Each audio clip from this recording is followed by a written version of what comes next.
In November, we were all lucky enough to take part in the Lessons from Auschwitz programme. As part of this, we went to an initial seminar where we got to hear first-hand testimonies from a survivor, Ziggy Schipper. Then in around November time, we were lucky enough to fly out to Poland to visit Auschwitz-Birkenau, the camps.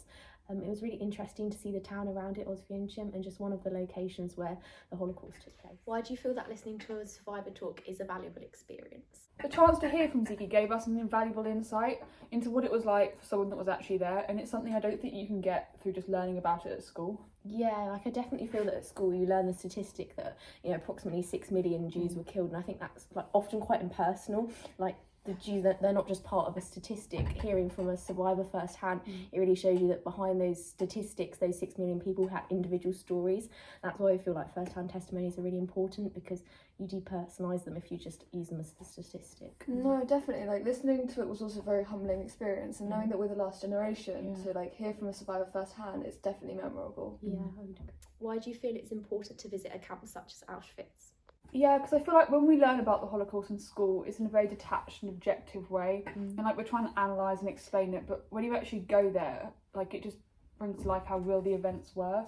Yeah, I mean, definitely. I think when you go there yourself, it really brings it home to you. You can see the horrors, and there's the thing that no birds sing at Auschwitz, and I think, you know, you kind of feel that it's so detached, the camp itself, and it's so quiet, the surrounding areas. You can only imagine, you can't imagine really how people live through that, because we were there on a trip, you know, we could go home at the end of the day, but people who that was their daily lives, they were stuck in that camp, and it just really brings it home to you, sort of how real it was. Like especially it being in the winter as well, so we'd be sitting there with like coats on and everything, and they'd be sitting there in like the smallest bit of like pyjamas or whatever. Like we were cold in coats, let alone literally if we were wearing nothing as well.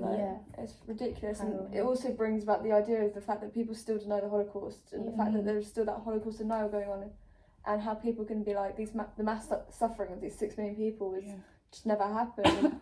I think it links well with how there's the mass detention of the Uyghur Muslims and the concentration camps in China at the minute, and showing how these things still happening. Yeah, exactly, and how history is like doomed to repeat itself. So I think that's why it's so important to visit, just so like you know how you don't forget. Because you know these Holocaust survivors, they've passed it on to us, so I think it's important that we now go visit them, so their legacy's not forgotten. Yeah, and it shows that it is real and it did happen, and these aren't just made up. Yeah, exactly.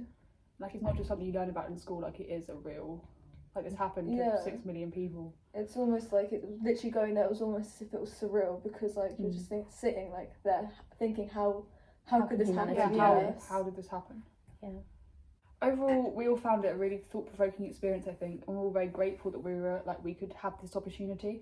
Yeah, I mean, I would definitely, to all of you listening, if you have the opportunity to apply for this trip and go on it, and you know, to go to Auschwitz and visit Birkenau and things like that, I would really consider applying for it, because it's been really invaluable just to go see it, because obviously it's even better if you get to go with the Holocaust Educational Trust, because, you know, they guide you around, they give you context, and it's not just sort of like a tourist attraction that you see it like that. It's something that you can actually learn about. No, definitely. But like even if you don't have the experience to go there yourself, you can literally read up on testimonies online. I think you can watch videos of them. And watch videos of Holocaust survivors from previous years who talk about their experiences.